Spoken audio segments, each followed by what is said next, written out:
Muhammad wa ala sayyidina Muhammad. Amma ba'd. Teman-teman, saudara-saudariku yang beriman dimanapun berada, kembali di edisi kesempatan hari ini di hari ke-29 Ramadan tahun 1444 Hijrah. Insyaallah kita tidak lama lagi akan menyelesaikan tugas kita sebagai hamba Allah di bulan Ramadan ini. Mudah-mudahan beberapa waktu yang tersisa, beberapa hari yang tersisa dari Ramadan ini akan semakin memberikan berkesan dalam jiwa kita bahwasanya segala sesuatu itu ada permulaan dan ada akhir. Bagaimana Ramadan ada permulaan Ramadan, maka juga akan ada akhir Ramadan. Sebagaimana yang kami sampaikan pada video sebelumnya, ketika Ramadan telah berakhir, maka akan terjadi dua hal, yaitu Ramadan yang meninggalkan kita yang beribadah di dalamnya, atau kita yang meninggalkan Ramadan itu sendiri. Maksudnya adalah Ramadan jika dia pergi dari sisi kita, dia akan kembali lagi di tahun depan insyaallah jika kita masih diberikan berkehidupan oleh Allah Subhanahu wa taala.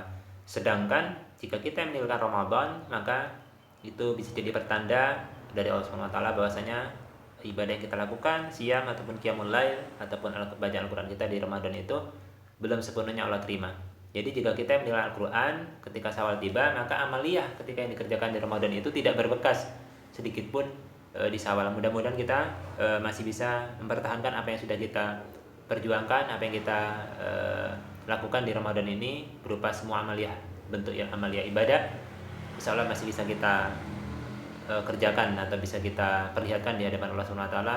Bekas jejak keberhasilan kita di Ramadan itu akan terlihat nanti ketika sudah datangnya waktu Syawal atau bulan peningkatan kualitas keimanan, setelah mentarbiyah, setelah berhasil mendidik diri, mengekang hawa nafsu karena mengharap ridha Allah Subhanahu wa taala. Man shoma ramadhana imanan wa ihtisaban ghufira lahu ma taqaddama min dzambi. Bahwasanya siapapun yang berpuasa di bulan Ramadan dengan penuh keimanan dan dengan ketakwaan, maka diampunilah dosa-dosa yang telah lalu. Hadis ini diriwayatkan oleh Imam Bukhari, Imam Muslim dan imam yang lainnya itu. Jika dilakukan ibadah dengan benar, dengan keimanan dan dengan ihtisab dengan perenungan akan kesalahan yang telah dilakukan di masa lampau, maka insyaallah kita akan mengakhiri Ramadan atau menyambut Idul Fitri di beberapa hari yang ke depan dengan suasana yang benar-benar sebagaimana kita baru dilahirkan dari perut ibunda kita yang tercinta, seperti bayi yang baru lahir tanpa membawa dosa. Amin, Allahumma amin. Teman-teman sekalian, adapun pembahasan kali ini menampilkan sebuah hadis ya, mengutip sebuah hadis dari kitab Sunan Abu Dawud di halaman 158 kalau teman-teman memiliki kitab yang sama ya, di nomor hadis 1149 sampai 1150. Kami udah ngecek di hadisnya, ini hadis yang terkuat karena ada beberapa hadis sebelumnya itu mengatakan nanti takbir Idul Fitri itu ada 4 rakaat. Berarti maka ini karena hadisnya itu hasan, karena ini mengambil hadis yang sahih dari kitab Sunan Abu Dawud. Ini hadis 1145 hadisnya sahih, maka kita menambah ini, dan ini yang secara umum dikerjakan di terutama di kalangan mazhab Syafi'i seperti itu. Nah, nanti kita bacakan di subtopik yang ke-253, nomor hadisnya 1149 dan 1150 insyaallah. A'udzubillahi samil alim minasyaitonir rajim. Bismillahirrahmanirrahim. Qala al-Imam Abu Dawud qala hadatsana Qutaibah hadatsana Ibnu Lahi'ah an Uqail anni Ibnu Syihab an Urwah an Aisyata radhiyallahu anha. Jadi rawi hadisnya ini terhubung kepada Ummahatul Mukminin, ibunda kita Sayyidah Aisyah istri Rasulullah sallallahu alaihi wasallam. Anna Rasulullah sallallahu alaihi wasallam, Rasulullah sallallahu alaihi wasallam, bahwasanya Rasulullah sallallahu alaihi wasallam kana yukabbiru fil fitri wal adha. Bahwasanya Rasulullah sallallahu alaihi wasallam melakukan takbir pada salat Idul Fitri dan Idul Adha fil ula sab'a takbiratin. Ya, pada rakaat pertama melakukan takbir 7 kali takbir pada rakaat yang pertama. Selanjutnya wa fis saniyati khamsan, dan pada rakaat yang kedua melakukan 5 kali. Maksudnya adalah 5 kali takbir seperti itu. Hadis ini sahih, diriwayatkan juga oleh Imam Ibnu Majah di nomor hadis 1280. Adapun hadis yang nomor hadis 1150, rawi hadisnya terhubung berdasarkan perkataan Ibnu Syihab. Ya, menurut ini bisnadihi wa ma'nahu, maknanya qala siwa takbiratir ruku'i. Jadi takbir 7 kali itu tidak termasuk takbirnya rukuk pada rakaat pertama dan tidak termasuk juga takbirnya ketika takbiratul ihram. Jadi 7 takbir itu tidak termasuk takbiratul ihram pada rakaat pertama, dan rakaat kedua 5 kali juga tidak termasuk takbir ketika bangkit dari rakaat pertama untuk masuki rakaat kedua. Sedangkan pendapat dari Imam Abu Hanifah ya, bagian dari Imam Malik juga mengambil pendapat 7 termasuk takbiratul ihram yang dipakai ketika rakaat pertama tadi. Nah, sedangkan ini dipakai oleh kalangan mazhab Imam Syafi'i adalah 7 takbir rakaat pertama itu tidak termasuk takbir ketika takbiratul ihram yang pertama. Ketika mulai membuka sholat id itu, Allahu Akbar, maka nanti 7 kali tidak termasuk takbir yang pertama itu. Itu rakaat yang pertama. Sedangkan rakaat kedua, itu Rasulullah SAW melakukannya 5 kali takbir. Tidak termasuk takbir ketika qiyam berdiri dari sujud untuk bangun ke rakaat kedua gitu, memasuki rakaat kedua.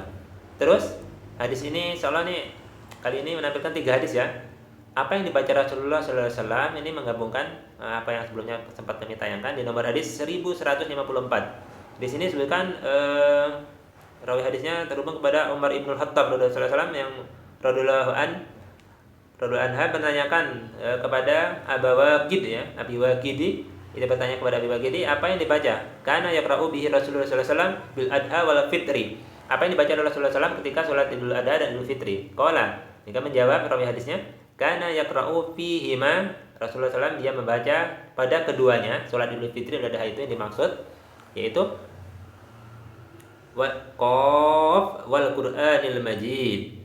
Dan yang keduanya wa iqtarabatis sa'atu wa syaqqal qamar. Yang dimaksud adalah surah Qaf, surah yang ke-50 dan surah yang ke-54 atau surah yang disebut dikenal dengan surah Al-Qamar. Demikian. Hadisnya sahih, Imam Muslim meriwayatkan hadis ini yang dibaca ini ya, yaitu di nomor hadis 891. Imam Tirmidzi meriwayatkan juga di nomor hadis 534. Imam An-Nasa'i juga meriwayatkan hadis di 1567. Imam Ibnu Majah di nomor hadis 1282. Imam Ahmad juga meriwayatkan hadis di nomor hadis 21389. Imam Malik dalam Al-Muwatta'nya Imam Malik meriwayatkan hadis di nomor hadis 803. Biasanya kuat ya.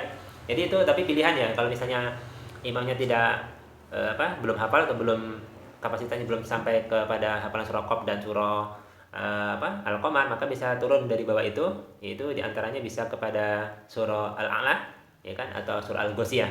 Itu yang juga dibanyak oleh Rasulullah baca, banyak dibaca ketika sholat Jumat seperti itu. Maka bisa menurunkan itu. Kalau misalnya pertama bilangnya yang dibaca surah Al-Qamar dan surah Qaf rakaat pertama, surah Al-Qamar rakaat kedua itu belum memadai, belum mampu, maka imam boleh memilih membaca surah Al-A'la rakaat pertama, rakaat kedua baca surah Al-Ghasyiyah. Enggak mampu juga misalnya gitu, masih ini di desa gimana gitu, untuk mempertimbangkan ternyata jamaahnya banyak tua, kita bisa turunkan lagi dari di bawah surah Al-A'la dan surah Al-Ghasyiyah itu menjadi surah Al-Kafirun dan surah Al-Ikhlas. Itu yang paling rendah ya. Kalau Al-Kafirun dan Al-Ikhlas belum hafal kayaknya mustahil lah gitu kan, karena Al-Kafirun dan Al-Ikhlas itu surah favorit semoga bumi.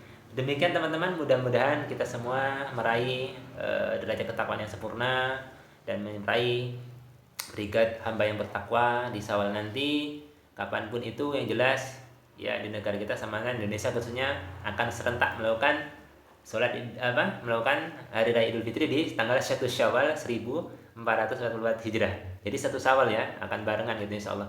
Dan mudah-mudahan Allah memberikan pengampunan atas dosa-dosa yang kita lakukan di masa lampau, menerima seluruh amaliyah ibadah kita yang kita lakukan sepanjang bulan Ramadan ini, dan mudah-mudahan Allah memberikan istiqomah pada kita sampai kita menemui Ramadan kembali atau kita berpulang di sisi Allah SWT dengan kondisi membawa fitrah kita suci, bersih sebagaimana bayi yang dilahirkan dari perut ibundanya. Amin ya rabbal alamin. Mohon maafkan jika ada kekeliruan dalam perkataan saya, dan mohon maaf jika selama interaksi melalui tayangan video yang kami buat ada perkataan yang menyinggung ataupun yang terlihat terkesan untuk merendahkan. Tidak bermaksud untuk merendahkan, tapi mungkin hanya penerimaan saja yang harus lebih diperbaiki lagi. Saya mohon dimaafkan.